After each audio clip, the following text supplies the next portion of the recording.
So, good evening, everyone. Please, I hope you are all doing well.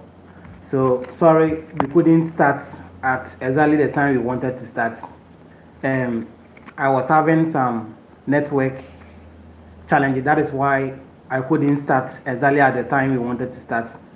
Per the communique, we should have started at exactly 7 p.m. But unfortunately, something came up, so we couldn't go by the time. But then, notwithstanding, we will make sure that we cover everything needful.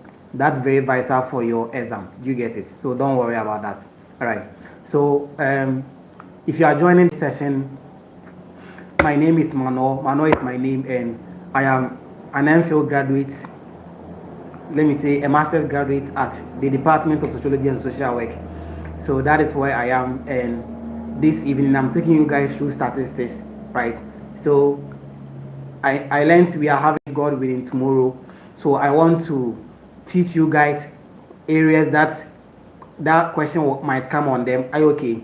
And also give you sample questions on how to solve them as well. Okay, so I wouldn't waste much time, but then there are some key areas that I'll touch on them.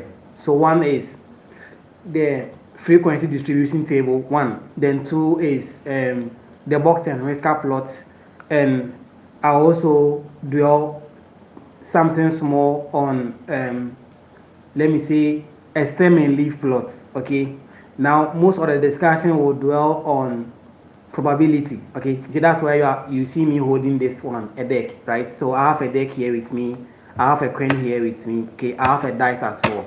So there is ways of helping us to understand what probability is, and I think finally I'll conclude on the um, permutations and also combinations, because definitely God willing tomorrow these are the areas where most of our questions will drop from or will come from. And basically, if you have idea about all these areas, then it means that you are well prepared to or for the exams. Are you okay? So I wouldn't waste much time. I want us to just go straight to it since we've already wasted some of the time. Are you okay? All right. So I have a question here. Basically, the tutorial we are going to do are in the form of questions. So we are going to solve questions. Okay. Yes. And these questions are all sample questions that might actually come. Okay. Right. Now,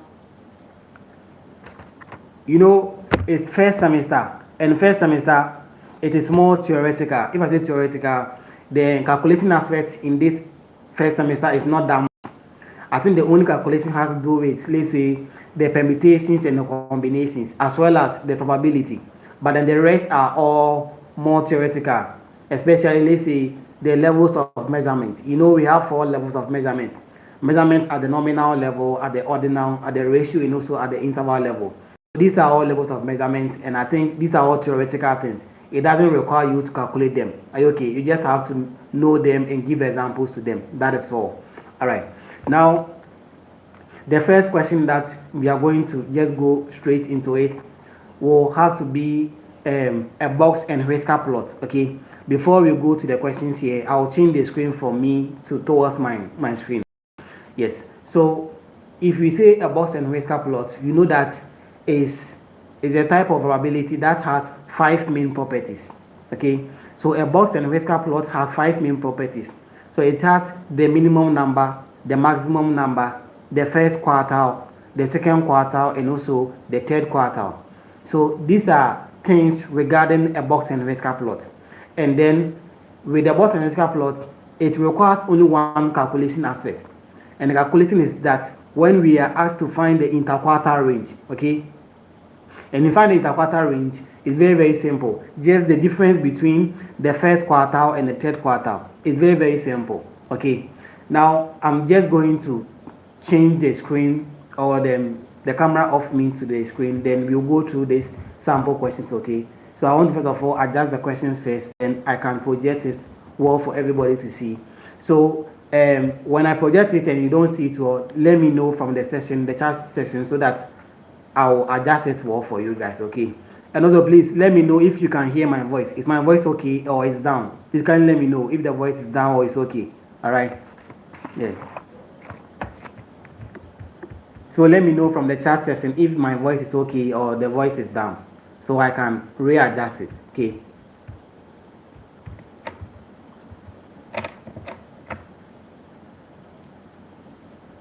All right. So Jennifer says it's okay. All right. Thank you very much, Jennifer, for your feedback. All right. So I'm going to change the camera off towards my screen, as I said. So if you are able to understand, and I'll take my time to explain the principle very, very easy for everybody to understand. Okay. That is why, as I said, and most importantly, the probability, because God willing tomorrow, your exam, there will be several questions on probability. Okay.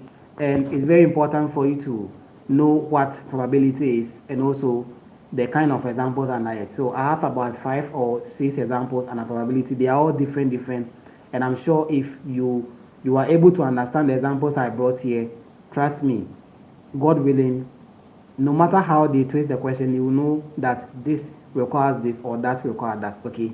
All right.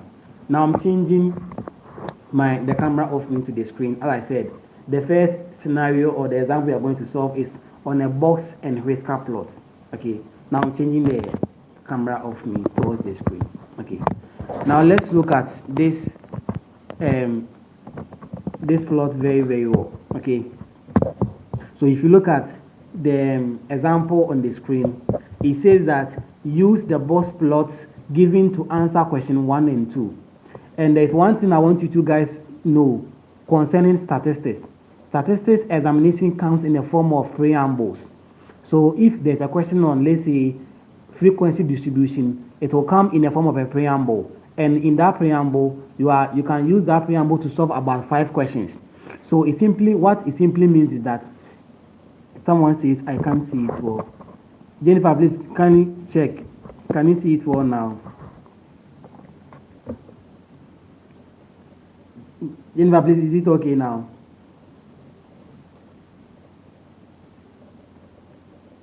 Can you test for me to know if, okay, it's okay, right? Okay, so this is a box and whisker plot.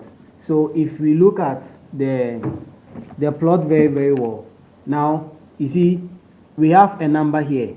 The number here is 5. Okay, so this number is 5, and that number on the first edge of the box is 40. This number that divides the box is what? Is 55.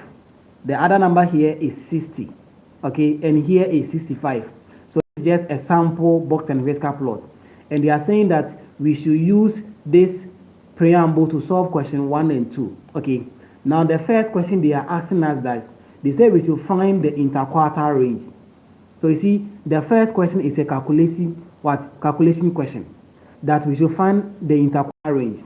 And in the box and whisker plot, as I said, it has 5 main properties: the minimum number, the maximum number, the first quartile, the second quartile, and the third quartile.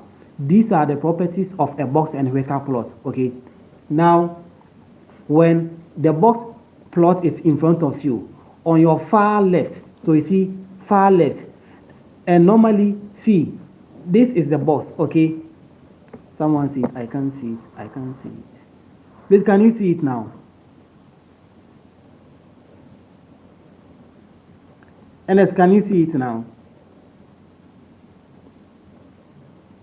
You see, maybe you cannot. I'm sure maybe the numbers are quite plain. Okay, but that is why I'm explaining the numbers to you. So this number is 5, this is 40, okay, this is 55, this is 60, and this is 65. Okay, but I'm sure you see the box plot well. Maybe you might not actually see the numbers well, but then I think you see the box well, so it's fine. Okay, all right. Now you see the line here. This line is called the whisker. So the line here and the line here, they are called the whisker. And these lines help us to determine our maximum and also our minimum numbers. So for us to know the minimum and maximum numbers, we use the whiskers. So this is called the whisker. And this whole thing is the box. Okay. Now on your far left, the number beneath the whisker is always your minimum number. So the number here is our minimum number, and the number beneath the whisker on our far right is our maximum number. Okay, now on the first edge of the box, That number there on the first edge of the box is what? Is your first quartile. That's your Q1. So in between the box, that number there, the line that divides the box into two equal halves or even disproportionate half, that number there is what? Is your median or your second quartile. Okay, now the last edge of the box here, the number there is always your third quartile. That is your Q3. So the first edge is Q1. That's first quartile. The line that divides the box is always your second quartile, okay, or your median. Now the last edge of the box is your third quartile. Okay, now we've seen this. The first question says that he said find the interquartile range of this box and Whisker plot. So if you are finding the interquartile range, the formula for interquartile range is very, very simple. For interquartile range, the formula says what? The difference between the third quartile and the first quartile. So if we are finding the difference between the first quartile and the third quartile, that is what? The interquartile range. Okay, so the formula is Q3 minus Q1. Okay, so if we are finding interquartile range, this is the formula. So the formula for the IQR, that's the interquartile range, is what? Is Q3 minus Q1, where the Q3 is our third quartile and the Q1 is our first quartile. Now let's look into this scenario here. Now the first edge of the box is always your first quartile, that's the Q1. So this is our Q1, and the last edge is always our Q3. So this is our Q3. Now if we want to find the interquartile range, that is what? Q3 minus Q1. And in the scenario given, the Q3 is what? The Q3 is 60. So it will be 60 minus the Q1, which is 40. Okay, now it means that our interquartile range for this question is 20. So if we look at the option, 20 is what? Is B. So it means B is answer. So with the interquartile range, is the difference between the third quartile, which is the Q3, and the first quartile, which is the Q1. Now the Q3 in this scenario was 60 and the Q1 was 40. So if you are asked to find the interquartile range, is the difference between Q3 and Q1. So that is what? 60 minus 40, which will give us what? 20. Now if you look at the options here given, the answer for the interquartile range is what? Is B. That is what? 20. Now that was the first question. The second question here says that what type of distribution is indicated? What type of distribution is indicated? So for us to know the type of distribution, and I hope you know them, we have symmetric distribution, we have uniform distribution, we have negatively skewed distribution, and also what? Positively skewed distribution. These are all distributions in statistics. Okay, now with the box and Whisker plots, if you want to know the skewness or the type of distribution that this box and Whisker plot is, we always use the whiskers. You see, these are the whiskers. So if you look at the whisker, that is longer. So the whisker with the longest length will help us determine the type of distribution or the type of skewness. Now if you're looking at this edge, so you see this whisker is longer than this one. So because this one is longer than this one, and this one too is on our left side, so it means that this distribution is a negatively skewed distribution or a left skewed distribution. So the type of distribution that has this distribution here is what? The answer is A. That's what? A negatively skewed distribution or a less skewed distribution. Please, are we okay with the distribution? Please, are we fine with that one? Please, are we fine? Let me know if you are fine, okay?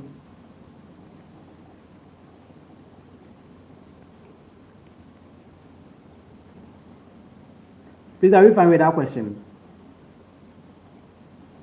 Okay, great. Now let's see this question too. So you see, this, he said at an outpatient testing center, the number at an outpatient testing center, the number of cardiograms performed each day for 20 days is shown in the given graph. Use the stem and leaf plot given. Use the stem and leaf plot given to answer questions 7 to 12. Okay, so you see, we are using this stem and leaf plot to answer questions 7 to 12. Then it simply means that we have to first of all understand this stem and leaf plot very, very well. Now let me show you how we use the stem and leaf plot to answer questions. Now the first question under the stem and leaf plot, so you see always the numbers here on your far left, they are always your stem, and the numbers on your far right are always your leaf. Are you okay? And if we are reading the numbers, we take the stem and the leaf, then read them together. So you see here is 0 and 2, that is 2. So here is 1 and 3. So if we are reading, is what? Is 13. Here is 1 and 4. If we are reading, is 14. Here is 2 and 0. If we are reading, is 20. Here is 2 and 3. If you are reading, is 23. If we are reading this one too, here is 2. Here is 5. Is what? 25. So that is how we read a box and a stem and leaf plot. Okay. Now the first question here says that it said, what is the mode for the data set? So for you to be able to solve any question given to you on a stem and leaf plot, please always listen to me very well. If you want to successfully solve a stem and leaf plot question, always write all the numbers here in what? In ascending order. So we have to rewrite all the numbers here on a straight line and also in ascending order. So if you write all the numbers here on a straight line and also in ascending order, it will help you to solve all the questions that they will ask you. And even looking at this table here on the stem and leaf plot, without even writing the numbers in ascending order, if we are being asked to find the mode is what? Is the number that appears most, or the number with the highest occurrence. Now looking at this number, you see, this is 3, this is 1, so this is 31, this is 32, this is 32, this is 32. So we have about 4 of 32s. So even without writing the numbers in ascending order, the number that appears most here is what? Is 32. So the answer is B, because 32 appears almost 4 times, and that is more than the entire numbers here that we have. Please, do we understand? Now, as I said, even without writing the numbers there, we know our mode. But for us to be able to solve the rest of the questions, we have to rewrite all the numbers here in ascending order. Now you can write it at your end. So please, wherever you are watching, just take a sheet and draw this table, this stem and leaf plot table, so we can all solve it together. Okay? So draw your stem and your leaf and put the numbers there. Then we solve it together. So now I am rewriting all the numbers in ascending order. So we have 2, right? We have 13. We have 14. We have 20. We have 23. We have 25. Okay. Now we come to the third. So we have 31. We have 32. We have 32. We have another 32 and the last 32. Now we come to what? 33. Then the last of the 30s is what? Is 36. Now we come to 43, right? We come to 44, then another 44, then also 45. Then we come to the 50, that's we have 51, we have 52, and the last one is what? 57. So these are the numbers that we have. And if you look here on this sheet of paper here, okay, so if you actually, I'm coming, okay, if you actually look on this paper, you see, I've actually write all the numbers here. You see, I've written all the numbers on a sheet of paper in ascending order, okay. Now, if we rewrite all the numbers in ascending order, it will help us to solve all the questions that they will ask us, okay. Now, the second question says that we should find the mean. We should compute the mean. So, in our attempt to solve the mean, as I said, we have to first of all rewrite all the numbers in ascending order. Okay. Now, after rewriting all the numbers in ascending order, we try to add all the numbers. Then we divide by the number of times the numbers occur. So in rewriting all the numbers together, when you count the numbers I wrote, so from 2 to the last one, that's 57, I had 20.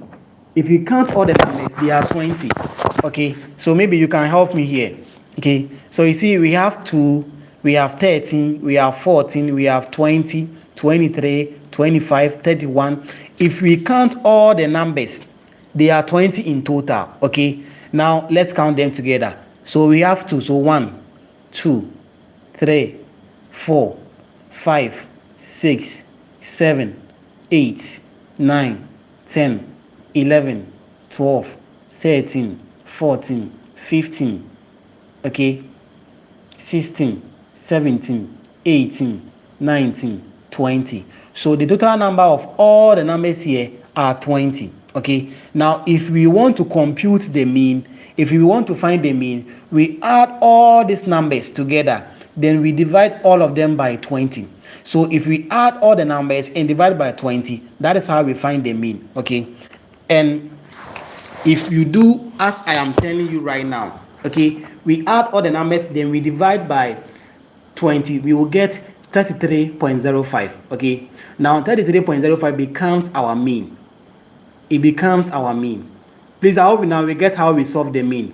So in solving the mean, we have to add all the numbers, then we divide by the number of times the numbers appears. So when we count it together, you can all attest to the fact that the numbers, the total was 20. So if we add all the numbers and divide by 20, the answer we had or we will get is our mean. Please, are we fine? Now that's the second question here. Now the third question says that we should find the median. Okay, we should find the median.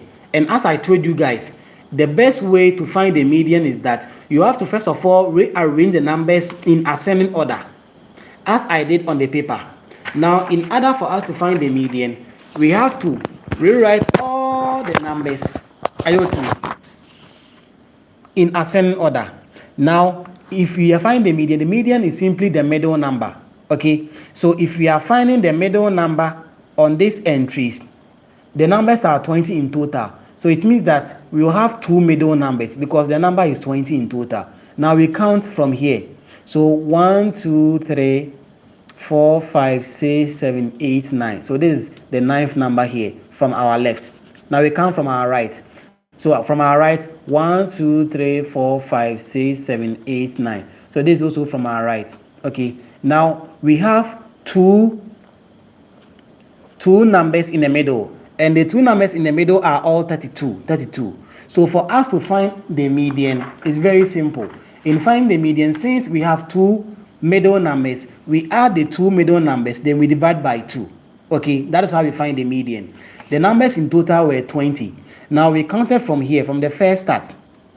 Then we counted 9, so 9 from our left, 9 from our right. In total, we had about 18. So that is, we will get 2 middle numbers, and the 2 middle numbers here are 32 and 32. So we add these 2 middle numbers, then we divide by 2 to get the median. Okay, so in finding the median, it's what? 32 plus 32 over 2. Okay, so 32 plus 32 over 2. Now, if we add this 32, we get what? 64. Okay, so 64 over 2. This, I hope we are following. Now, 64 over 2, we divide the 64 by 2, which will give us what? Please, I hope you all know the answer. Okay, so as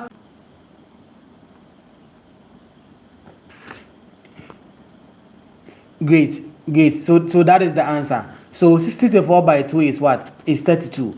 So it means that our median is what? Our median is 32, which is option C. So our median is 32, which is option C. Okay, so that is our median. Our median is option C, which is 32. So that is our median. Great. So that's our median. We are following. That's how we find the median. Now, the next question says that we should find the first quartile. We should find the first quartile. Now, in finding the quartiles, please pay attention here. If you want to find the quartile from any given set, you have to first of all divide the set into 2 equal halves. Okay, now we have to divide the set into 2 equal halves. Now the numbers here, when we counted, we had 20, so we have to divide them into 10, like 2 of 10s. Okay, because they are 20 in total, we have to divide them into 2 equal halves. And in divide them into 2 equal halves, so you see, we count from here. So 1, okay, so 1, 2, 3, 4, 5, 6, 7, 8, 9, 10. So this is the 10. Okay, now we bring a line here. Okay, now we brought a line here. So this line is actually dividing the data into 2 equal halves. Now if we count from here, we have 1, 2, 3, 4, 5, 6, 7, 8, 9, 10. You see, so we have first 10, then at this edge, the back of it too, we have 1, 2, 3, 4, 5, 6, 7, 8, 9, 10. Now we've divided the data into 2 equal halves. Now this is going to help us to find our first quartile and our third quartile. Now if you divide the data set into 2 equal halves, we find the first quartile at the first part of the data. So we use the first half of the data to find the first quartile, and we use the second half of the data to find the third quartile. Now this is the first half of the data. So in find the quartiles too, we use the median to find the quartiles. Okay, don't forget, we use the median to find the quartile. So when you divide the data set into 2 equal halves, then you, on the first half of the data, that's on the numbers, so this is the first half. So you see there's a line here. So this line is actually dividing the data set into 2 equal halves. So the first part is 10. The second part is also 10. Now on the first part is going to help us to find the first quartile. And as I said, we find the median of the first half of the data. So here we find the middle number. And in find the middle number, since it is 10, definitely we will always what? 2 middle number, because the numbers here are 10. So we count from here 1, 2, 3, 4. So 4, then we mark it. On the back 2, 1. So here 2, 1, 2, 3, 4. So you realize that we have 2 middle numbers. That is what? 23 and 25. So 23 and 25 is the middle numbers on the first part of the what? Of the data. And the first part of the data is actually what's going to help us to find our first quartile. So 23 and 25 is the middle numbers on the first part of the data. Now, in finding the first quartile, we have to add the middle numbers, then we divide by 2. Okay? Because as I said, the median help us to find the quartile. But then before you find the quartiles, you have to divide the data set into 2 equal halves. Now the first half will help you to find the first quartile, and the second half will help you to find the third quartile. Now in finding the first quartile, we find the median of the first half. And the median of the first half are these 2 middle numbers, 23 and 25. So we add 23 plus 25, okay? So I'll write it here. So 23 plus 25, then we divide by 2. So 23 plus 25 divided by 2. Now if you add these two numbers, we had what? We had 48. So 48 by 2. So it means that our Q1, okay, our Q1 will be equal to 24, because if you divide 48 by 2 is 24. So it means that our first quartile is what? Is 24. Now let's check the answers if we have 24 inside. Now these are the answers. We have A 14, B 23, C 24, D 31. So it means our answer for the first quartile is C, which is 24. And I've shown you how we got the 24. Okay, now we've used the first part or the first half of the data to help us find the first quartile. That is the Q1. Now let's find let's see the next question that follows. So the next question says that find the third quartile. And in finding the third quartile, we have to do the same thing as we did for the first part. Okay, now in finding the third quartile, we go to the second part or the second half of the distribution that we did. Now this is the second half of the data. Okay, this is the second half. Now the first half has actually helped us to find the first quarter, that's the Q1. Now this is the second half. The second half will also help us to find the Q3. Now the second half too, we find the middle number here on the second half. So we count 1, 2, 3, 4. We mark here. Here too, 1, 2, 3, 4. 1, 2, 3, 4. So it means these two numbers are the middle numbers. So the 244. So 44 and 44 are the middle numbers. So if you want to find the median here or the third quarter is what? So we add the 2, then we divide by 2. So it will be 44 plus 44 2. Okay, on 2. And 44 plus 44 is what? Is 88. Okay, so 88 by 2. So it means our Q3, that's our third quarter, is what? Is 44. Okay, now this is how we solve the answer for the third quarter. In the third quarter, we look at the second half of the distribution. And now the second half of the distribution will actually help us to find the third quarter.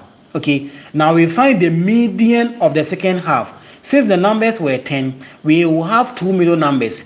These are 44 and 44. So we add the 2. So 44 plus 44 over 2.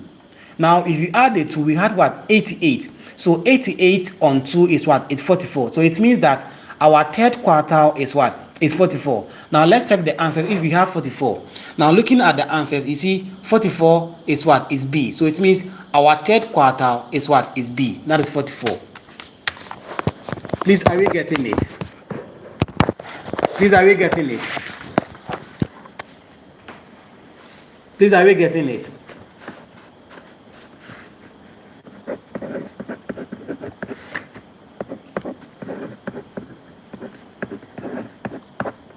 Please, I hope you are getting it right. Great. See, the question says that now the last question on the semi-leaf plot is that it said that we should compute the interquartile range. We should find the interquartile range. Okay, we should find the interquartile range. Now, how can we find the interquartile range? So in finding the interquartile range, I hope you know it, is the difference between the first quartile and the third quartile. And this is actually the formula for the interquartile range. So IQR is equal to what? Q3 minus what? Q1. Now let's look at the data that we saw. Our Q1 was 24, right? And this is our Q3. So the Q3 too, we had what? We had 44 for the Q3. Now in the interquartile range is what? The difference between the third quartile and the first quartile. That's what? Q3 minus Q1. So it means that if you are finding interquartile range, it's what? 44, which is the Q3, minus what? 24, which is the Q1. So it means our IQR, that is the interquartile range, will be 20.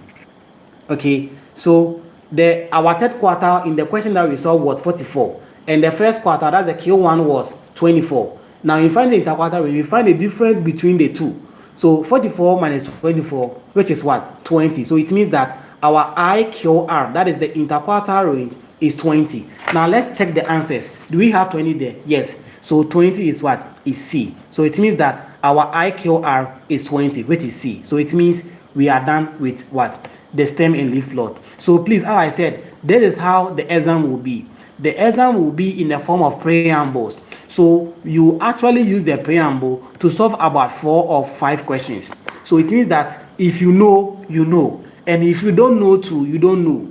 And if you know, you will get all correct. If you don't know too, you will get all the questions beneath the preamble. You will get all of them wrong. So this is how we solve a stem and leaf plot. Please, I hope you are fine. Can we move on to the next one? Please, can we move on to the next one?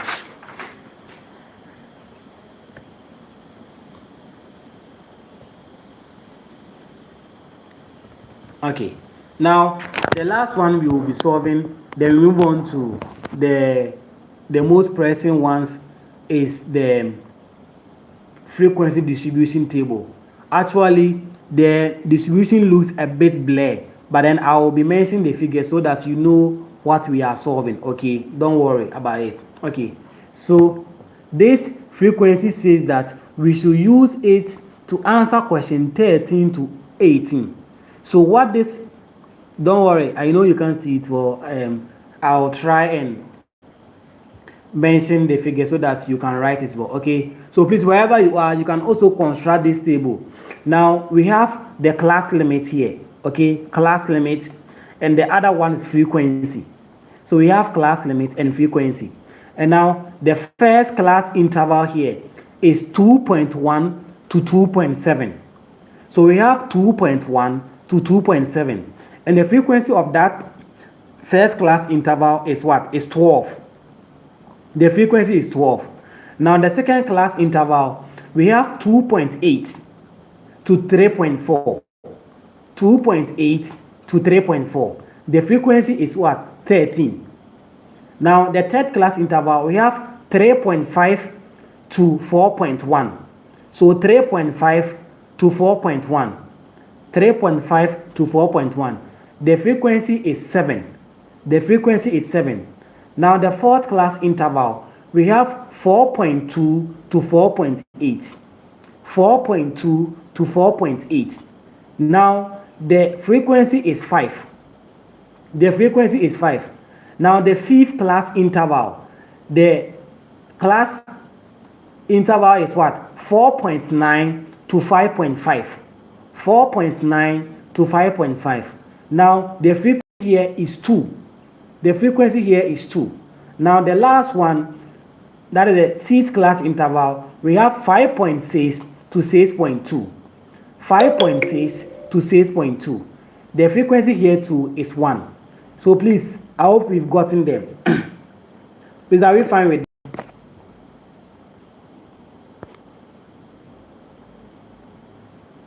Please, are we fine with them? All right. So now, you see, these are the class limits and 8 corresponding frequencies. Now, I've given you the class limit. So this one is 2. The first one is 2.1 to 2.7. This one is 2.8 to 3.4. This one is 3.5 to 4.1. This one is 4.2 to 4.8. The fifth one is 4.9 to 5.5. And the last one is 5.6 to 6.2. And these are 8 corresponding frequencies. We have 12, 13, 7, 5, 2, and 1. So these are the frequencies. Now, the first question under the frequency is that he said, what is the class width? What is the class width for the frequency distribution table? So we are finding the class width for the frequency distribution table. And you know how we find the class width. So with the class width, we can actually use the lower class limit to find the class width or the upper class limit. So the numbers on your far left are called the lower class limit, and the numbers on your far right are the upper class limit. So we can use the lower class limit to find the class width, or we can use the upper class limit to find the class width. Okay. Now, in using the lower class limit to find your class width, we find the difference between the second and the first lower class limit. So the difference between the second and the first lower class limit can actually help us to find the class width, or the difference between the second and the first upper class limit, and they should all give us the same answer. So if you want to find the class width and we want to use the lower class limit, it will be what? 2.8 minus 2.1. So we find the difference between the second and the first lower class limit. So 2.8 minus 2.1. If you point it on your calculator, please, what answer will you get? 2.8 minus 2.1. What answer will we get? What other answer will we get? 2.8 minus 2.1. What answer will we get? 2.8 minus 2.1. 8 minus 2.1. So you see, if you compute it, we will get what? 0.7. So 0.7 is what? Is our class width. 0.7 is our class width. And mind you, we used the lower class limit in finding the class width. We can also actually use the upper class limit and we will get the same answer. And using the upper class limit is the same thing. So it's what? The difference between the second upper class limit and what? The first upper class limit. So which will be what? 3.4 minus 2.7. Are you okay? And it's the same 0.7. So 0.7 is the answer for the class rate, which is what? Option C. Now, the question number 14, now question number 2 here says that we will find the class mark for the class 4.2 to 4.8. We will find the class mark for the class 4.2 to 4.8. You know, the class mark is the same as the midpoint, right? The class mark is the same as the midpoint, don't forget. The class mark is the same as the midpoint. Now, in finding the class mark for the class 4.2 to 4.8, so this is it. Okay, so we will add the lower class limit to the upper class limit, then we divide by 2. Okay, so you find the class mark for this particular class, it will be 4.2 plus 4.8 all over 2. So if we add the lower class limit to the upper class limit of that same class and we divide by 2, we will get the class mark of that particular class. Okay, so if we are asked to find the class mark or the midpoint of the class 4.2 to 4.8, we add the various classes. Okay, now we divide by 2. So it will be 4.2, that's the lower class limit. So we add the various limits. So that is what? The lower class limit plus the upper class limit divided by 2. So it will be 4.2 plus 4.8 all over 2, which will give us what? 4.5. So if you check it well, the answer for the class mark for 4.2 to 4.8 is what? Is 4.5. And is the answer there? Yes, the answer is B. So now we've gotten B for our answer for the class mark. Please, I hope we are getting the explanation. We get them right.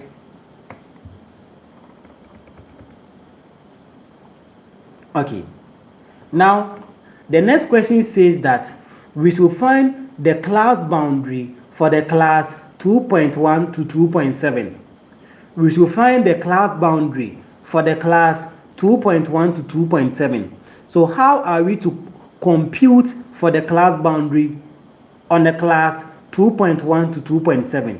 Okay, so if we are asked to find the class boundary, please listen to this very, very well. If the number given to us or the number in the table or in the frequency is, they are in decimal, please listen. If the numbers given to us in the frequency table are in decimals, we subtract 0.05. Listen to me. If the numbers are decimals, so you see, now we have 2.1 to 2.7. They are decimals. So if the numbers given to us in the frequency table are decimals, we subtract 0.05 from the lower class limit, then we add 0.05 to the upper class limit. I repeat, if the number given to us in the frequency table are in decimals, so you see, this one is in decimal, 2.1 is a decimal, and 2.7 is also a decimal. If the number given to us in the frequency table are in decimals, we subtract 0.05 from the lower class limit, then we add 0.05 to the upper class limit. But, please listen on, but if the numbers given to us in the frequency are not in decimal, we subtract 0.5 from the lower class limit, then we add 0.5 to the upper class limit. There are two things altogether. If the numbers given to you in the table are in decimals, you subtract 0.05 from the lower class limit and add 0.05 to the upper class limit. But if the numbers given to you are not in decimal, let's say 5 to 10, 10 to let's say 5 to 10, 15 to 20. If they are not in decimal, we subtract 0.5, not 0.05. Please, let's get it well. Okay. Now, the class boundary for the class 2.1 to 2.7 is what? Is 2.05 minus or slash 2.75. How did we get it?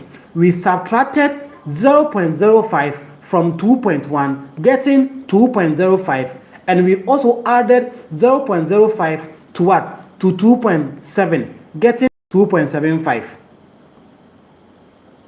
Okay, that is how, yes, exactly. That is how we find the class boundaries.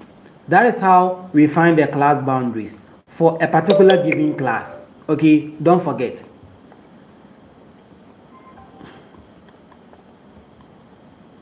Now, the next question says that we should find the cumulative frequency for the class 2.8 to 3.4. We should find the cumulative frequency for the class 2.8 to 3.4. Okay, it's very, very simple. Now, in finding cumulative frequency is what? The additions of frequency. Okay, and now it says we should find the cumulative frequency for the class 2.8 to 3.4. Okay, so this is the second class interval. So if you are finding the cumulative frequency for the second class interval, we will add the frequency from the top to that particular interval that we are finding. Okay, so the cumulative frequency for the class 2.8 to 3.4 is what? Is 12 plus 13. So you add from the top to that particular class. So it will be 12 plus 13, giving us what? 25. So 25 is the cumulative frequency for the class 2.8 to 3.4. Now let's see if we have 25 in our options. Okay, so you see option A is 25. So it means 25 is the cumulative frequency for the class 2.8 to 3.4. Please, are you getting it? I hope we are getting it, right? All right. Now that is how we find the cumulative frequency. Okay. Now, the last question here says that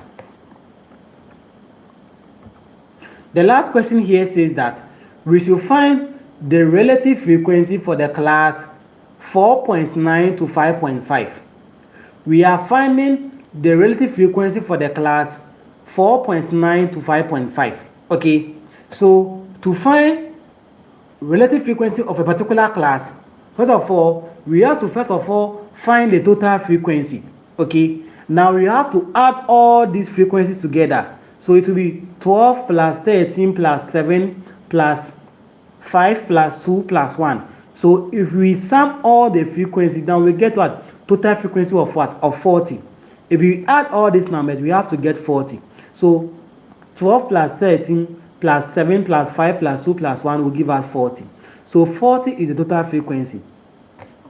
If they say we should find the relative frequency for the class 4.9 to 5.5. So this is what? 4.9 to 5.5. If we are asked to find the RF, that is the relative frequency of this particular class, we have to what? Divide the frequency of this class over the total frequency.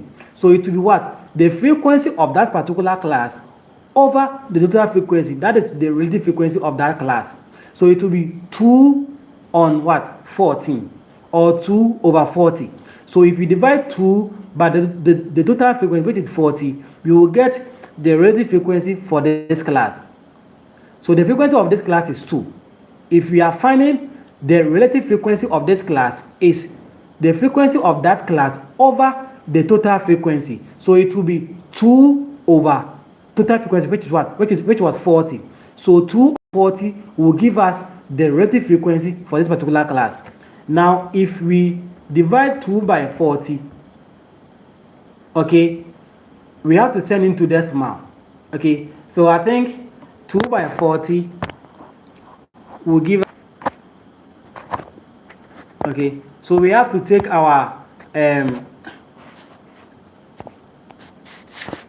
calculator, then we punch it, because normally we have to leave our answers in what? In decimal form. Okay, so if we have to leave our answers in decimal form, then it means we have to make sure that to the simplest decimal. Okay, so if we divide 2 by 40, you see we will get 0.05. Okay, so the answer here is A. So A becomes the relative frequency for the class 4.9 to 5.5. Please, do we understand so far where we've gotten to? I think these are very, very simple, right? They are very, very simple. Simple things that we must actually understand. Okay. All right. Please, do you understand where we've got into? Are you good? Are you clear? Okay. All right. Now, I think where we will be going will be the most important thing. Okay. So I'll be turning the camera towards me, then I'll explain it to you very well. Okay. All right. So what we just did is just some ways that we will be able to use to solve the questions given under frequency distribution table, a box and whisker plot, a stem and leaf plot, and so on and so forth. So these are the easiest way in solving them, and I think we've taken our time to solve it together systematically. Okay.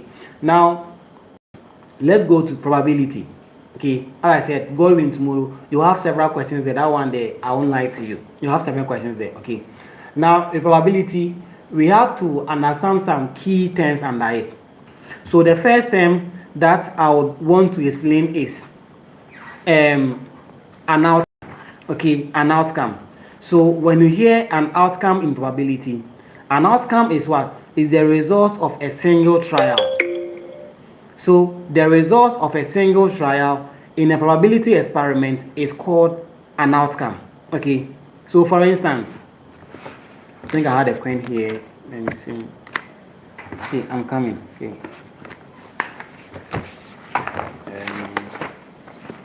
I brought a pen. Where have I placed the pen?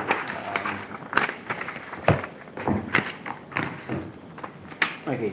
So I have a pen here. Okay. So I actually brought a deck because definitely I know there will be a question on a deck. That's a spar, okay, and also a dice and also a coin. All right. Now, if I say outcome, an outcome is the result of a single trial. So the result of a single trial is an outcome. So this I have a coin here with me. Okay, I have a coin here with me. Now, if I roll or if I toss the coin once, if I toss it and it falls down, what will come is called an outcome. Okay, so the result of a single trial is called an outcome. That is an outcome. Now, if I have a die with me, and how we all know a die or a dice, if I roll the dice once, the result I have is called an outcome. That's an outcome. Okay. All right. So that is the definition of an outcome. Now we have another term called event. Okay. So when we say event consists of 2 or more outcomes. That is event. Event consists of 2 or more outcomes. So if I toss the coin 3 times, what I'll get is event. Okay. If someone toss the coin, let's say 5 times, the result that the person will get is called event. But then if the person toss the coin only once, the result that the person has is called what? An outcome. So an outcome is the result of a single trial. If I toss the coin once, if I toss it once, what will come is called an outcome. But if I toss it more than twice, what will come is called event. These are very good with the definition, the difference between the two. Now that is it. Okay. Now we have another term called a sample space. Okay. I'm explaining this term because these terms will help us understand probability, right? We have a sample space. Now, when we say a sample space is what? Is the set of all possible outcomes in a probability experiment. So the set of all the possible outcomes in a probability experiment is what? Is a sample space. Now, if I take a coin, a coin has what? 2 sample spaces. Why? A coin has either a head or a tail. So the sample space of this coin is only 2. Why? Because it's either a head or a tail. These are very good. That's the sample space of a coin. So the set of all possible outcomes in a probability experiment is what? It's a sample space. Now if I take a coin, this coin has 2 what? Sample spaces, because it's either a head or a tail. Now if I have a die with me or a dice, like they call it loot, the one they play. You see, if you take the dice of a loot, right, it has what? 6 sample spaces, because if someone places, the person can get 1, 2, 3, 4, 5, up to 6. So it simply means that the sample spaces of a dice is what? Is 6. Please, I hope we are getting it. That's the sample space, the set of all possible outcomes. Now let's come to a deck. You see, this is a deck. Now the sample space of this deck is what? 52, 52. Because if I count it with you guys right now, you will notice that we will get what? A total of 52 cards. If you want us to count, we can count it together. Okay, all right. It will take long, but let's do it.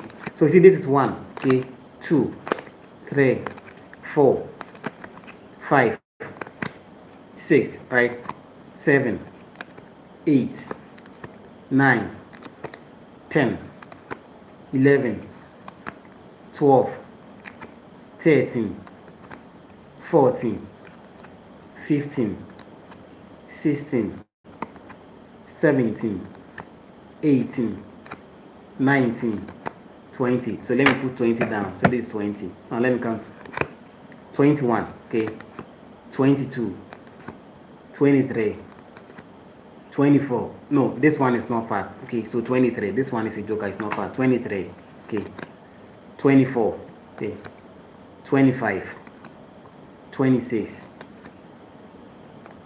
27, 28, 29, 30, right, 31, 32, 33, 34, 35, okay, 36, 37, 38, 39, 40, right, we have 40, okay, so now 2 of the 20, and that is 40, okay, so 1, okay, 2, 3, 4, 5, 6, 7, 8, 9, okay, 10, okay, this is 10, right, adding up, making what? 50. I hope everybody was counting. It's 50, right? So 1, so you see, 11 only 2 with me. So whenever a question comes that a card was drawn from a deck, whenever you hear a deck, this is a deck, the sample space of the deck is always 52. Whenever you hear a coin is tossed once, the sample space of the coin is always 2. Whenever you hear a die, the sample space of that die is always what? 6. So whenever you hear a deck, always the sample space of this deck is 52. We counted it yourself, and I hope you cannot attest that it was 52. We counted 52. Okay, that's a deck. All right. Now, someone asked, okay, Manuel, what if they say a coin is tossed twice? Okay, so when we toss a coin once, the sample space is 2. That is a head and a tail. Okay, but then if a coin is tossed twice, the sample space becomes 4. Okay, if you toss a coin twice, the sample space becomes 4. Okay, now see, this is 2 coins I'm having with me. Now where this side is the head and where we have the coat of arms is the tail. Okay, now assuming I have these 2 coins with me, if I toss it, it can happen that I'll have 2 heads, so that's head can come. Okay, if I toss it again at the same time, you see, I'm tossing the coin twice, so 2 coins have been tossed at the same time, or a coin is tossed twice, it's the same thing. So if I toss it again, I can have what? A head and a tail. Okay, I can have a head and a tail. That is this and this. That is this one and the coat of arm. That is also another option. Now you see, the first one I had 2 heads. That's head. The second one I tossed, I had a head and a tail. Now I can also toss it at the same time. Now I'll have tail. Okay, so these 2 places will come, or these 2 sides will come. That is tail. Now that's also another option. I can also toss it. I'll have a tail and a head. So if you hear in the question that a coin is tossed twice, always let 4 come to your mind, because when a coin is tossed twice, the sample space is 4, because we have head, we have head tail, we have tail, and tail head.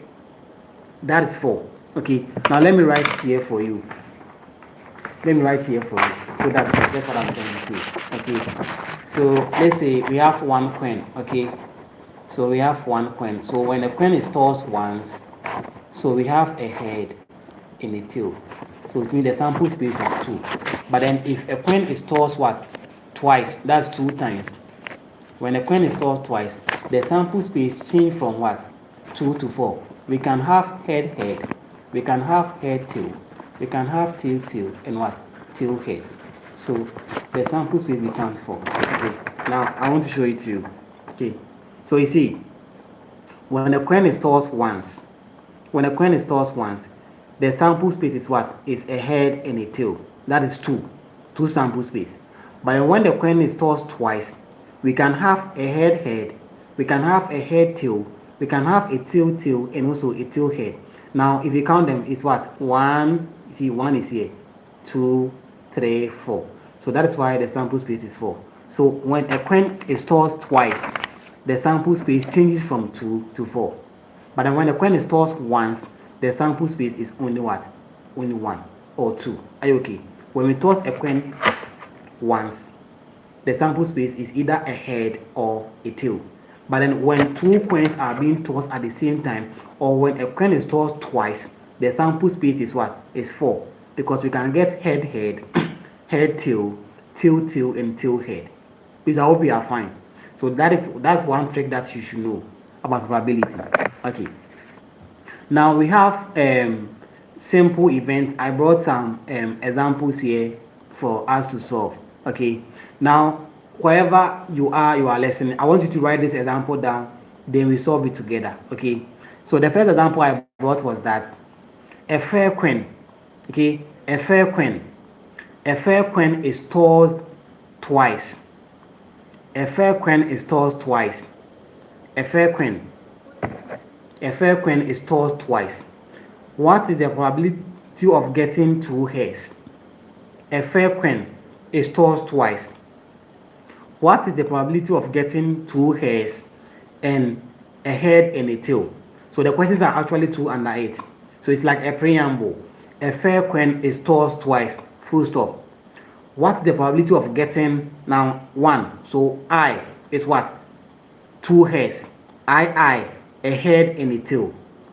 A fair coin is tossed what? Twice. What is the probability of getting full stop?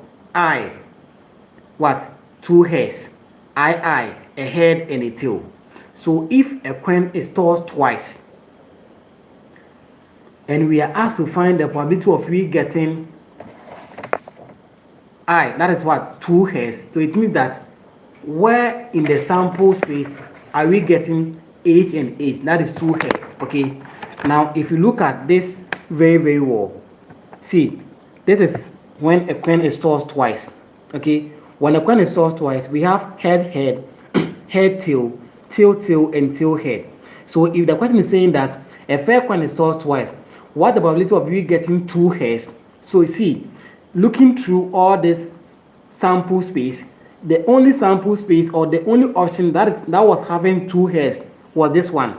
So this only having H, that's head. So it means the probability of we getting 2 hairs when a fair coin is tossed twice is what? Is 1, because the 2 hairs is only appearing once, because we have a head, we have a head, tail, and tail head. So it means that the probability of we getting 2 hairs is 1/4, because the sample space is 4.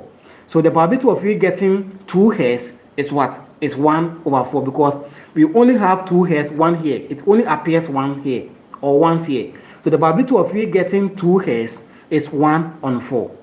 Please, are we getting what I'm trying to explain? Please, are we getting me? On this one, on this scenario, the probability of you getting 2 hairs. So when a coin is tossed twice, these are the sample space. if you toss a coin twice, the sample space are head, head, head, tail, tail, tail, and tail, head. So it means the sample space are 4. Now, if we are asked the probability of we getting 2 hairs, 2 hairs means that in that probability experiment, all the outcomes that came they were all what? Hairs. That's H. That's 2 hairs. So the probability of we getting 2 hairs when a fair coin is tossed twice is what? It's 1 on 4. Because we only have 2 hairs here, only one of them. So only one H. So that is 2 hairs. So that's what? 1 on 4. That's the first question. Now the second question was said that we should what? Find the probability of we getting a head and a tail. So we are going to look through the option. Which of the options had H and T? That is what? A head and a tail. Now looking through these options, we see we have a head and a tail. We have what? A tail and a head. They are all the same. So the probability of we getting a head and a tail is what? Is 1, 2. Because only 2 came with a head and a tail. So the probability of we getting a head and a tail is 2 out of 4. Because they are, so we see this one, we have head and a tail. We have head and a tail here.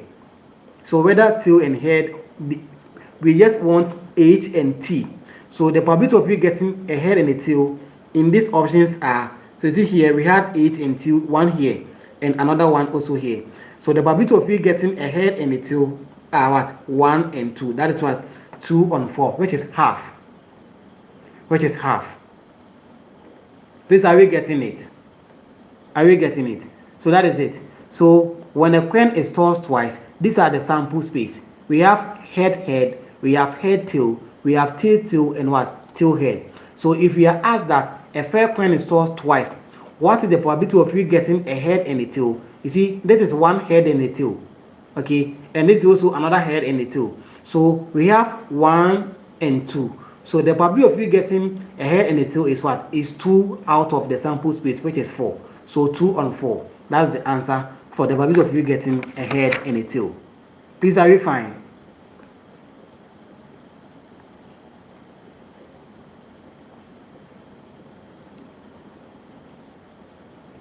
Please, are we fine with that one too?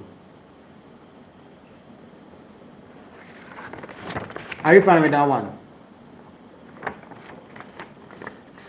If you don't understand, let me know so I can go over and explain to you for you to understand. Okay. But I'm very positive that you got this one because it was very simple, right? Yeah. So one thing I want you to know is that just know the difference. When a coin is tossed twice, the sample space become what? Become 4. When a coin is tossed twice, the sample space become what? Become 4. When a die, that dice that we used to play, when it's also tossed twice, the sample space become 36.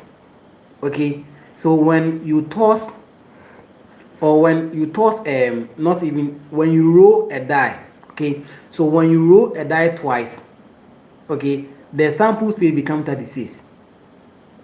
That one you have to get the difference between them. So they are not the same. Okay, they are not the same. So when a coin is tossed twice, the sample space are 4, and when a die is tossed twice, the sample space are 36. So know the difference between the two.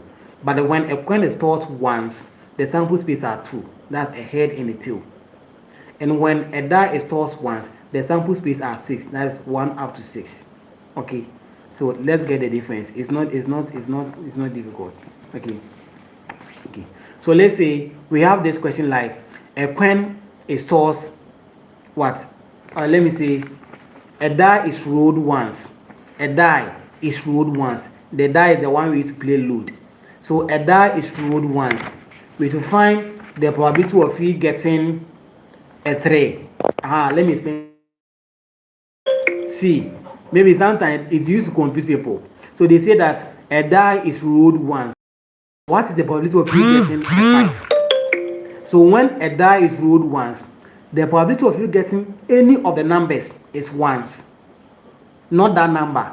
Because sometimes some of the students, when they ask them, let's say a die is rolled once, what's the probability of you getting a 6? Then they will choose 6. 6 is not the answer. Let me explain for you to understand. See, the chance of you getting any of the number on the dice is once. For instance, so you see, when you are about to play the loot, if you want to enter and play, you have to play 6 first. That's the rule. The rule says that before you enter and play the loot game, you have to play 6 before you can enter the game. Now you see, if you are 4 playing, someone can play 6 first and can go run and run and run, but someone will play, the person will not get 6 that. The person will play multiple times without getting the 6. But it only takes one chance for you to get 6. So it means that the probability of you getting any of the number is 1. The probability of you getting 1 on the loot is 1. The probability of you getting 2 on the loot, the dice, is 1. The probability of you playing 3 is 1. The probability of you getting a 4 is 1. The probability of you getting a 5 is 1. And the probability of you getting a 6 is 1. Why? 1 is the number of the chance that will help you get that number. So if you can enter the game, you have to play 6. You see, you can play so many of the dice, you won't get 6, but it will only take one chance for you to get 6 to play. So it simply means that the probability of you getting any of the number is 1, not that number. Please, are you fine with this interpretation? Let's get it very well because it's not difficult. Okay. Yes. So the probability of you getting any of the number is 1, not that number. Take note of that. Okay. Now let's say a die is rolled once. We will find the probability of you getting an even number. Okay. Now you see, you have to know the sample space of a die. See, the sample space of the dice is what? From 1 to 6. Now from 1 to 6, how many even numbers do we have within 1 to 6? We have 2 as an even number, we have 4 as an even number, and 6 as an even number. Now let's count them. They are 3. So the probability of we getting an even number when a die is rolled once is what? Is 3 out of 6, which is half. Is 3 out of 6, which is half. Okay. Now the probability of we getting an odd number is the same 3 out of 6, because 1 is an odd number, 3 is an odd number, 5 is an odd number. Now let's see, 1 is an odd number, that's 1. 3 is an odd number, 5 is an odd number. Let's count them. 1, 2, 3. So it's 3 out of 6. Please, I hope you are getting it. Great. Now the probability of we getting, let's say, sometimes they used to confuse students with these terms, at least and at most. Okay. So when we say at least in mathematics or in statistics, at least a number means that number or more. So when I say at least 5, it means 5 or more. Okay. When I say at most 4, it means 4 or less. So let's say I'm writing an exam. I say, oh, this exam there, oh, it's not difficult at all. This exam, the exam I put, it's not difficult at all. At least I'll get 80. So if I say at least I'll get 80, it means I'll get 80 or more. That is at least. But maybe if I say, hey, Charlie, so this exam, it was very, very difficult. But let's say at most 20.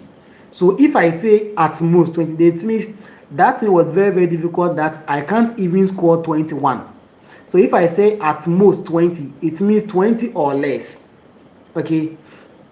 Now if you are asked, a fair die is tossed once, find the probability of you getting at most 3. At most 3 means 3 or less. So at most 3 means 3, 2, and 1. And how many are they? 1, 2, 3. So 3 on 6. If someone says at least 5, at least 5 means 5 or more. Now when a die is tossed once, the probability of you getting at least 5 is what? 5 and 6. So that is 2. So 5 and 6, that is 2. So 2 on 6. Which is what? Which is 1 on 3. That is the answer. 1/3. Okay. So that is how we solve probability questions. And always, the reason why I explain the sample space before solving this question is that in probability experiments, we always do with the sample space. So the outcome over the sample space, the outcome over the sample space, don't forget. That is what we do under probability measurement. Always the outcome over the sample space. That's why we do. Don't forget. It's very, very important. Okay. Now, okay. So I have a question here. Okay. So the question here says that, and we have 3 types of probability. We have classical probability, we have empirical probability, and subjective probability. So when we say classical probability, classical is when we are dividing the outcome over the total number of outcomes. That is the outcome over the sample space. So the example that we were solving are all what? Examples under the classical probability. But when we say empirical probability, the empirical probability deals with the relative frequency of an event. That is, it divides the frequency of an event over the total frequency. Are you okay? We will solve example so you understand. Don't worry. Okay. Yes. So that is the answer. That's the answer. That's fine. Okay. So when we say empirical, empirical deals with the relative frequency of an event, and when we say subjective probability is a type of probability that deals with what? Educational guesses. So when we are guessing, when we are using our intuitions, when we are making a guess, okay, if you are guessing, you are making random narrative about something, you call it what? Subjective probability. So if I see let's say a lady person, I say that the probability of this lady marrying at the age of 30 is 90%. I'm using what we call what? Subjective probability, because I'm guessing. So when we are guessing, it is what? Subjective probability. Okay, so when we are reusing our intuitions and also our guess, it's a subjective probability. But then when we are dividing the outcome of an event over the sample space, it's what? It's classical probability. And most of the examples that you have are all classical probabilities. Okay, don't forget. Now I have this question here. Okay, so the question says that it says a card. He said a card is drawn from an ordinary deck. A card is drawn from an ordinary deck. Find these probabilities. A card is drawn from an ordinary deck. A card is drawn from an ordinary deck. Find these probabilities. Now I hope you know a deck. Okay, so this is a deck. Okay, this is a deck, and when I counted it, I hope you all know the total of this deck. The total of this deck is what? Is 52. So it means that whenever you have any probability question on a deck, always 52 should come to your mind, because the total number of this deck is what? Is 52. The question says that it says a card is drawn from what? An ordinary deck. Find these probabilities. So it says we should find the probability of getting a jack. So we are going to find the probability of you getting a jack from this deck. Now if you look at this deck, you see we call this one ace. Okay, this one we call them ace. The A, we call them ace. Okay, now this is a 10. Okay, this is a 10, you know a 10, right? This is a 10. And this is a jack. So the question says that we should find the probability of we getting a jack. But then if you look through the span or the deck, you see we have 4 jacks. Okay, so these are the number of jacks in a deck. Okay, these are the number of jacks in a deck. These are the number of jacks. So you see there are 4. So if we are asked that a card is drawn from an ordinary deck, we should find the probability of what? Selecting or getting a jack. The answer is what? Is 4. So it's 4 on 52, because the total number of the deck is what? 52. Now this is a jack of hearts. We call this one a heart.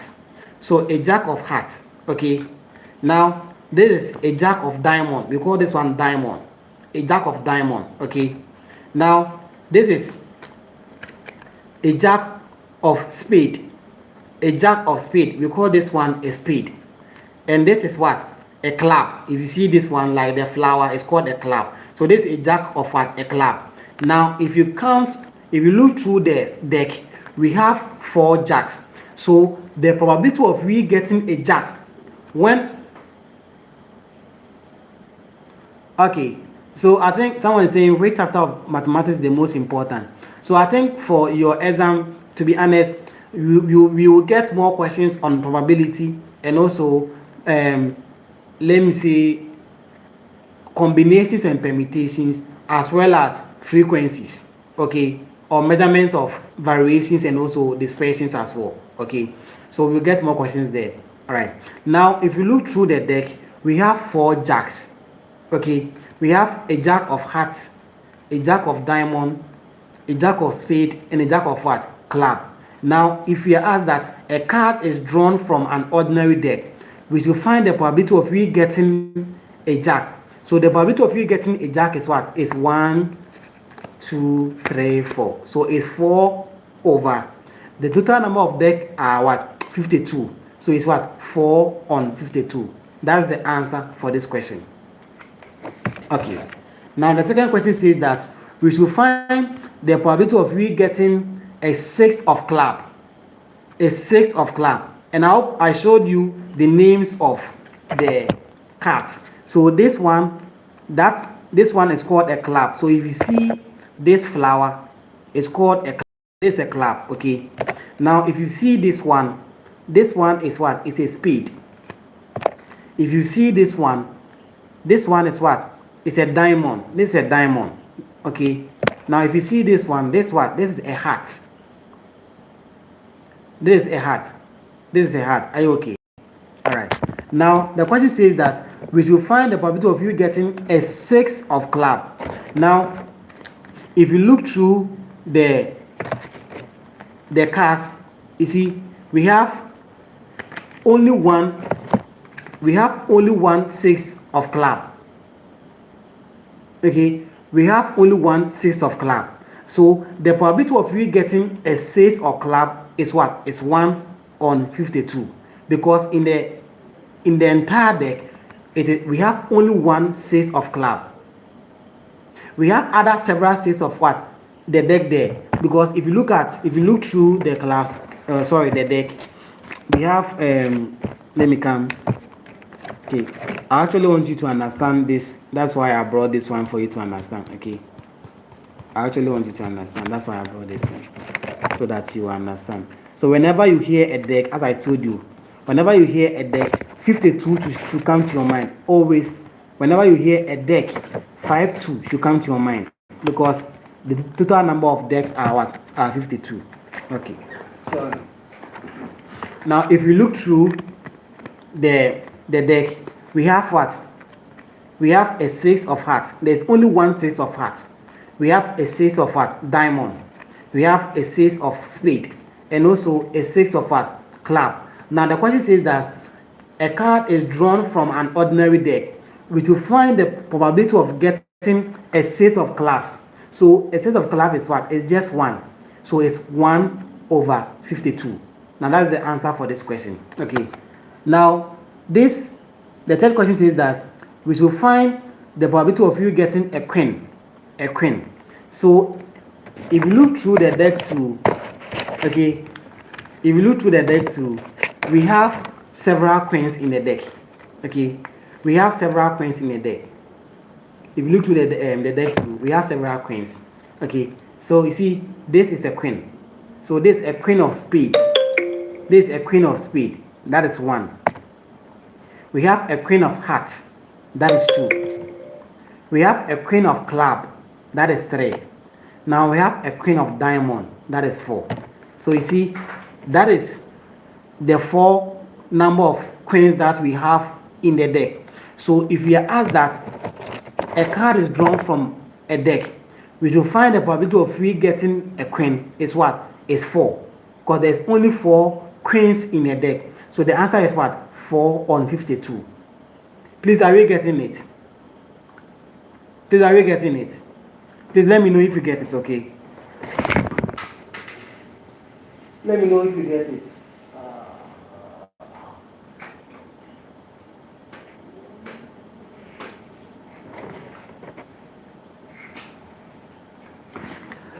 Okay, great. So one fell down, so I had to go down to take it. All right. Okay, so that is it. So you see, 4 queens card total out of 52. Yes, yeah, that's what I'm saying. So you see, when they ask you the question, as I said, they said a card is drawn from an ordinary deck. Find the probability of you getting a queen. Okay, when they say the probability of you getting a queen, see, they were not specific. They can say that a card is drawn from an ordinary deck. Find the probability of you getting a queen of club. If they say we should find a queen of club, now this is the queen of club. Okay, now the probability of you getting a queen of club is 1. That is 1 over 52. But then when they say find the probability of you getting a queen, now if they say a queen, they were not specific, and we have 4 queens, so it means the answer will be what? 4 on 52. Please, are we getting what I'm trying to explain? If they are not specific, we have to use the entire number of queens in the what? In the deck. Now, if, for instance, see, this is what? This a king. Okay, so this is a king. See, we have a king of what? Spade. We have a king of hearts. This is a king of heart, a king of hearts. We have a king of club, okay, and a king of diamond.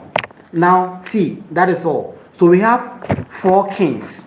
We have 4 kings. So if a question is asked that a card is drawn from an ordinary deck, we should find the probability of you getting a king. If they say a king, they were not specific. So if they were not specific, our answer will be 4 because we have 4 kings in the deck. But then if the question was like a card is drawn from an ordinary deck, find the probability of you getting a king of diamond. Now the king of diamond is only 1 in the deck, so the answer would have been what? 1 on 52. But because they said we should find a king, they were not specific, so the answer is what? Is 4 on 52. Exactly, as you are saying, that is it.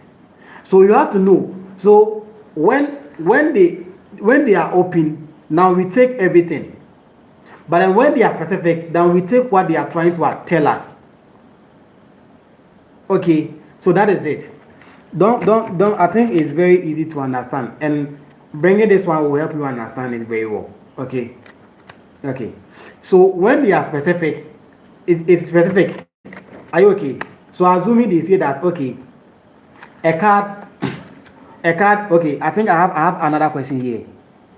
I think this question is very tricky, but very interesting.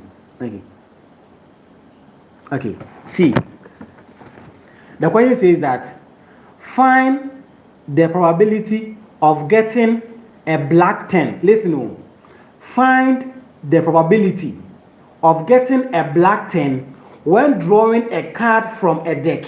Listen, the question says that someone say, can you tell the formula for the probability? Please, with the probability, it does not have a formula.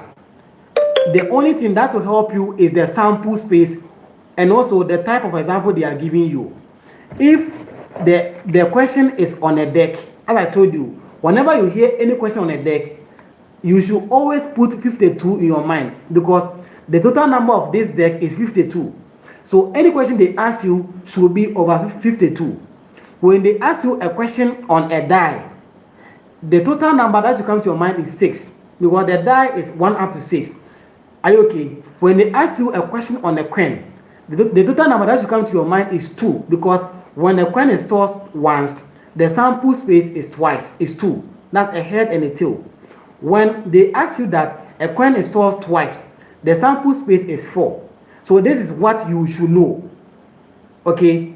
Now, as I said, what we are doing here is called classical probability. That is, when we are dividing the outcome of the event over the sample space. Now, the question we were solving, that a card is drawn from an ordinary deck, we should find the probability of you getting, let's say, a king. Okay, now when we look through the deck, we have 4 kings. Okay, we have 4 kings. Now, if we have 4 kings, now the probability of we getting a king is 4 over the sample space, and 4 is the outcome. And the sample space of the deck is what? Is 52.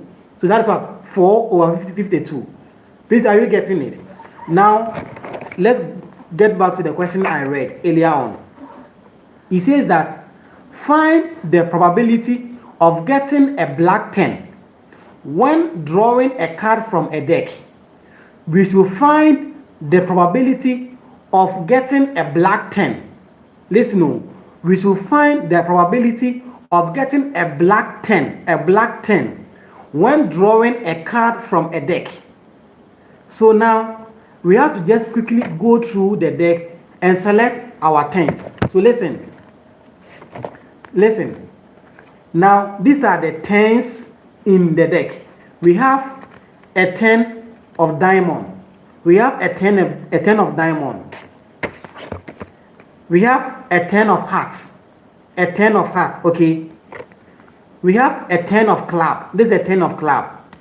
And we have a 10 of spade. But then the question says that find the probability of getting a black 10. A black 10. See, we have 4 10s here. We have 4 10s here. The 10s are 4. But the question says that find the probability of what? Getting a black 10. Now, the probability of you getting a black 10 out of this is 2, because the cards are 4 and we have only 2 black 10. So the probability of you getting a black 10 is 2. Now it's what? It's a 10 of club and a 10 of spade. They are all black. So the probability of you getting a black 10 is what? Is 2 out of 52. That's the answer. We are done. Please, are you getting the probability? Are you getting it? It's not difficult too. Sometimes it's just the understanding. If you understand, you get every question at a probability. It's not difficult at all. Please, I hope now we know why we had 2 out of 52, right? Now in the cast we have 4 10s. Are you okay? A 10 of diamond, a 10 of heart, a 10 of spade, a 10 of what? Club. Now the probability of you getting what? A black 10. And a black 10, this is a 10 and it's a black. Okay? This is also another 10 and it's also a black. So it means the probability of you getting a black 10 is 1, 2. So it's 2 over 52. We are done. That is all. Please, are you good? Please, are you fine? You see, it's not difficult at all. Alright. So I think actually bringing this one helps because it will help you know the question they are asking you, right? So as I said, let's put at the back of our mind, it's always 52. That's the sample space of a deck, 52. Okay. All right. Now, let's move on to something we call complementary events. Okay? Complementary events. Okay? See, I feel like when it comes to statistics, it's not difficult. I feel like the best approach in teaching mathematics is what we have something we call tactile learning. When we say tactile learning, is when you actually bring the thing for them to see. When they see, trust me, mathematics or statistics become very, very cheap for everybody to understand. You see, right now, as I came here, I have the coin here with me. So if I say a coin is tossed once, I'm demonstrating for you to see. If I say a card is drawn from a deck, you don't know a deck, how can you solve the answer? Because you don't even know a deck. But now you are shown that this is a deck. And now I counted it with you guys. Are you okay? I counted it with you guys, and we all counted, and we all know that when we counted everything, we had 52. the total number of cards here was 52. We all counted it together. So you see, it's tactile learning. It's you seeing it, you feeling it yourself. Okay. Now, if you do that tactile learning, any question that they ask you on probability, trust me, you can answer any question because you've seen the thing, you saw the thing yourself, and you feel it. So when you feel the thing and you see the thing, you can solve any probability question, and it's not difficult. So you see, maybe at first you were having doubt, but you see now, even if I read the question, you see, you guys are the one telling me the answers, and you are correct. That is what that is tactile learning, seeing and feeling the thing yourself. Are you okay? Okay.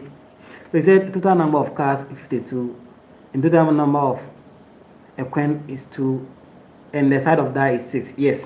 So what if they give you 2 samples to choose from? Kind of 2 samples as in, can you come for me to understand? 2 samples as in, okay. Now before Kenneth comes, let's move on. So you see, as I said, you have to know the sample space of the event. Now when you have a coin, the sample space of a coin is what? Is 2. That is when the coin is tossed once. Okay, a head and a tail. But when the coin is tossed twice, the sample space is 4. Because we have head, head, head, tail, tail, tail, and tail, head. That is 4. Now, if you have a deck, the sample space of the deck is what? Is 52. If you have a die, the loot, the die, the sample space is what? Is 6. Simple. You are good to go. So anything, any question on the die, you know that it is the outcome over 6, or the sample space is 6. Okay. All right. Now let's look at what we call a complementary event. So when we say a complementary event, I said that I wrote something small here. They are a set of outcomes that are not included in the outcome of an event. It means a complement. So when we say something is a complement in statistics, it simply means that something that is not part of the entire outcome. That's why we call a complementary event. So they are the outcomes that are not included in the outcomes of an event. Okay, all right. Now let me give you this example. Let's say we are asked to find the complementary event. Okay, yeah, Kenneth, I'll go there. Okay, I'll go there. I get what you are trying to say. I'll go there. Okay, all right. So when we say a complementary event, they are the events that are not included in a sample space. Okay, for instance, if I say that I am rolling a die and I'm getting a 4, okay, if I say that if I give you that, find the complementary event of the following activities. 1, rolling a die and getting a 4. So if I am finding the complement of this event, rolling a die and getting a 4, it means that that event should not be part of the sample space. So it means the answer will be what? 1, 2, 3, 5, and 6. 4 is not part because that 4 is a complement. So when we say complementary event, they are events that are not included in the sample space or in the outcome of an event. So if I say, let's say, selecting a month and getting a month that begins with J, okay, if I want to find the complement of selecting a month and getting a month that starts with what? With J. So it simply means that I will list all the months, but then the months that start with J, they are not part. Why? Because they are complements. So when we say complementary events, they are events that are not included in the total outcomes. Are you okay? So selecting a month and getting a month that starts with J. So it means June will not be part, July will not be part. Are you okay? Are you okay? So that is it.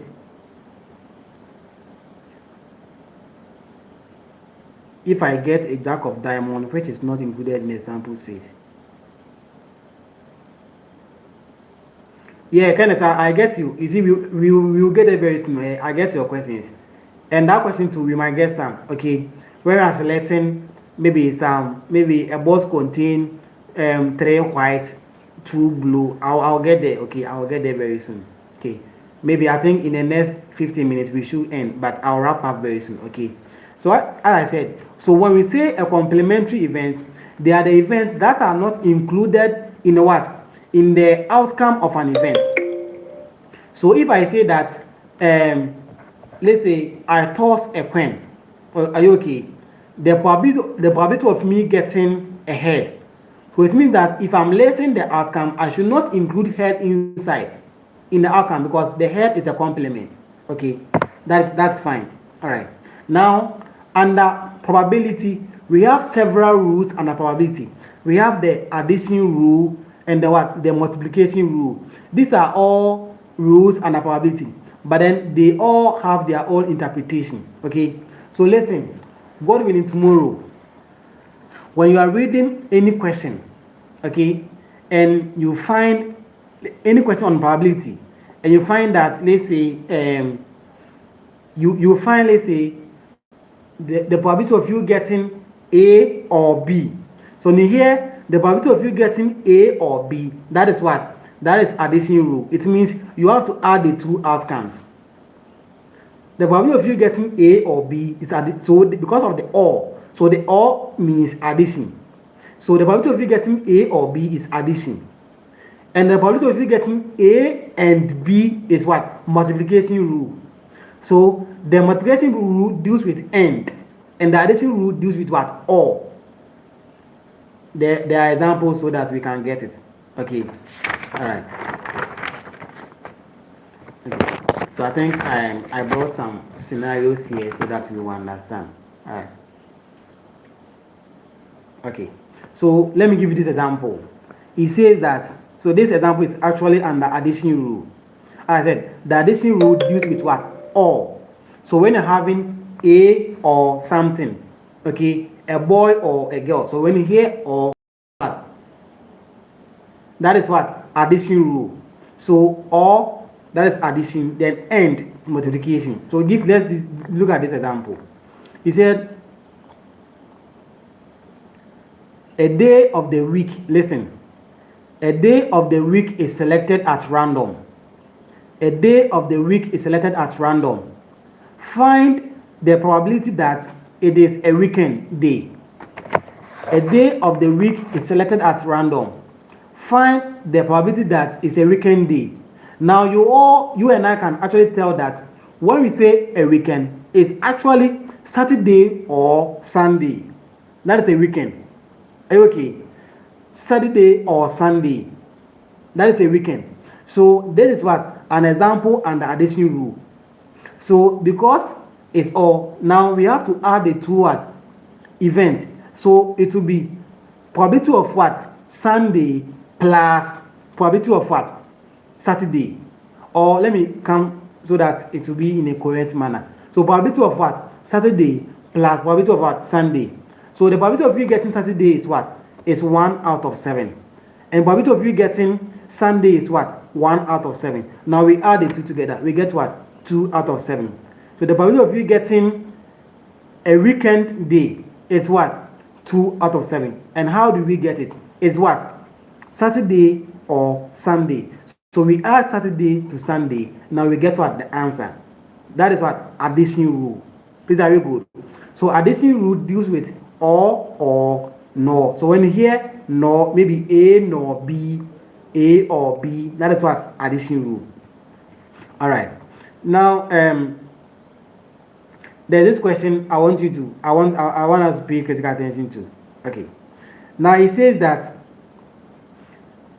a die is rolled. A die is rolled. We should find the probability of getting a number less than 3 or, listen, a die is rolled. Find the probability of you getting a number less than 3 or an odd number. So we are finding a number less than 3 or an odd number. Okay, so this one I actually did a Venn diagram to help you guys understand this question. Okay, so I'll switch the camera to it very soon. Okay, as I said, we will close very soon. In the next 10 minutes, we'll close. Okay, I actually have something to do. We'll close. Okay, So I'm turning the camera towards this one. So I think I actually solved it here. Okay. So it says a die is rolled. Okay. We will find the probability of you getting a number less than 3 or an odd number. Okay. Now I've actually used a Venn diagram to help you understand this. So you see, this is a Venn diagram. Now we have what? Less than 3. We have an odd number. So when a die is rolled, what are the sample space? So the sample space of a die is what? Is 1, 2, 3, 4, 5, 6. That's 6. Now, what are the number less than 3 here? So the number less than 3 are what? 2 and 1. So 2 and 1 are less than 3, right? Now, what are the odd numbers here? The odd numbers here in the sample space are 1, 3, and 5. So 1, 3, and 5 are what? The odd numbers here. Now see, in the Venn diagram, so you can actually see that 1 belongs to less than 3. 1 also belongs to what? Odd number. So it means we have an intersection. Okay. Now because we have an intersection, so look at the solution I did here. Okay, look at the solution I did here. So probability of you getting number less than 3. So the less than 3 is what? Is 1 and 2. So that is what? 2 out of 6. That's 2 out of 6.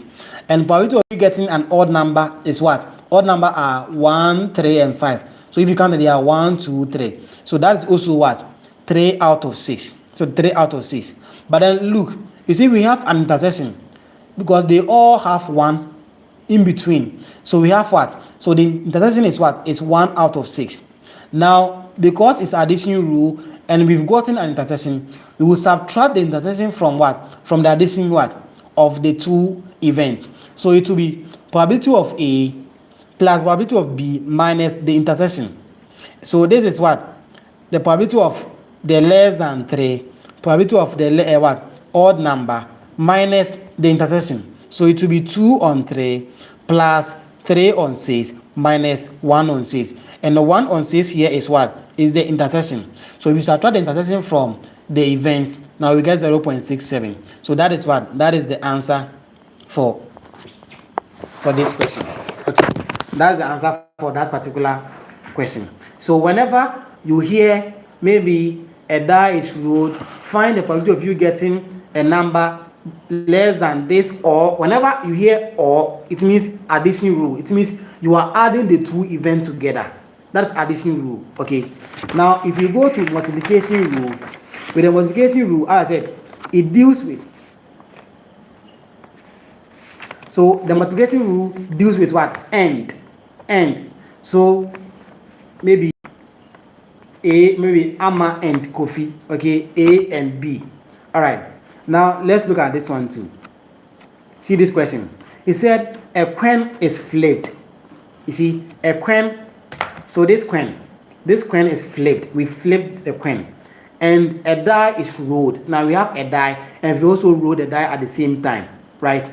It says find the probability of getting a head on the coin and a 4 on the die. A coin has been flipped and a die has been rolled.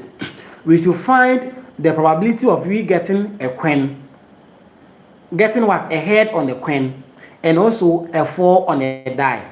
So the probability of we getting a head on the coin is what? It's 1 out of 2. 1 out of 2. Now the probability of you getting a 4 on a die is also 1 out of 6. The probability of you getting a 4 on a die is 1 out of 6. Now because it's what? It's addition rule, because it said a coin is flipped and a die is stored. So because of the end, it's what? Multiplication rule. So we multiply the two events together. So it will be what? Probability of you getting a 4 on a head. Sorry, probability of you getting what? A head and also a 4. So we multiply the two outcomes together to get the answer. So it will be 1 on 6, or sorry, 1 on 2. That is the for the coin. That's the head on the coin. That's 1 on 2, and also 1 on 6. That's for the die. So we multiply the two outcomes and we get what? 1 out of 12. So that is the answer for this question. It's what? A multiplication rule question. All right. Now let's look at the last thing. Then I think you call it a day. Okay. All right. Now the last question says that it says a basket, right? A basket contains 3 red balls. Okay, so someone said I should show it by writing it. Okay, so the question was like a coin is flipped and a die is rolled. Okay, a coin is flipped and a die is rolled. We should find the probability of you getting a head on a coin and a 4 on what?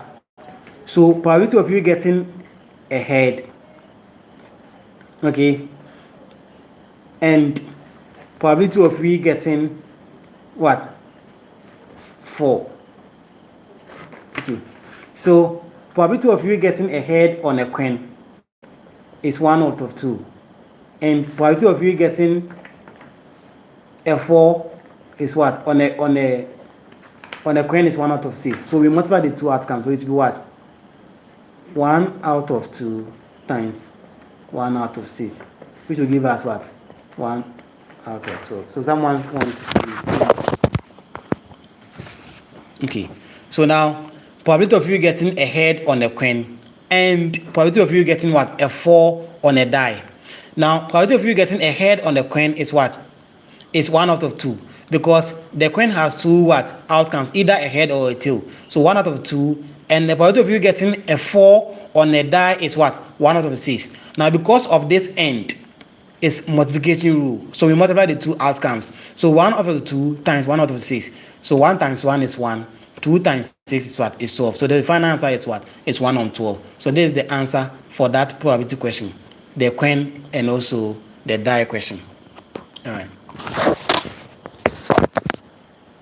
Now the last question we are doing, then we are done for the day, is it says that it's when we are selecting a colored ball. When we are selecting a colored ball from, let's say, a basket. Okay, now you say that a basket contains 3 red balls. A basket contains 3 red balls, 2 blue balls, and 5 white balls.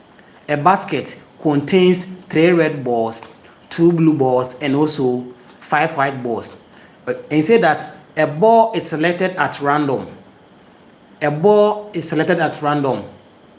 Okay, so he said that we should find the following probabilities. So the first one said that we should find the probability of we selecting a red ball. We should find the probability of we selecting a red ball. Don't forget, he said that a basket contains what? 3 red balls. So the red balls are 3. Okay, it also contains 2 blue balls. So 2 blue balls, and also 5 white balls. Okay. Okay, and say that a ball is selected at what? At random.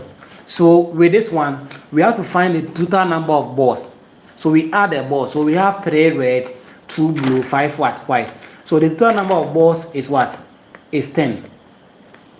Total number of balls, okay, is equal to 10. Now, if they say that we should find the probability of we selecting a red ball, so the probability of we selecting a red ball is what? Is the red ball over the total number of balls. So that is what? So probability of selecting a red ball. So a red ball. And the red ball is what? It's 3. So it's 3 out of 10. Okay. So these are the total number of balls. So we have 3 red balls. So he said a basket contains 3 red balls, 2 blue balls, and 5 white balls. A ball is selected at random. We should find the probability of we drawing or selecting what? A red ball. So the probability of we finding a red ball, probability of a red ball is what?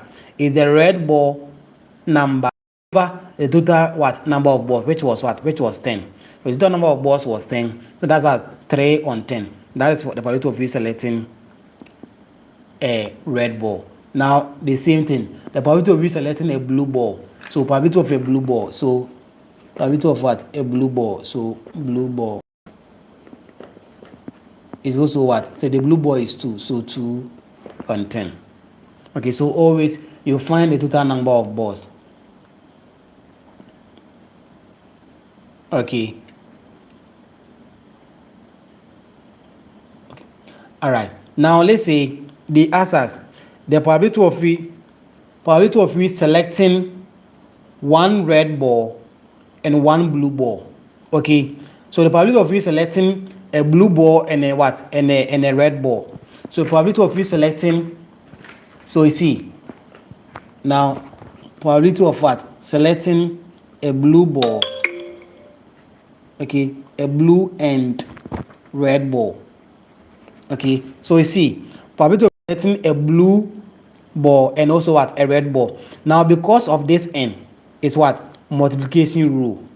The n makes it what multiplication rule. Now because of this n, so probability of what we find probability of a blue ball.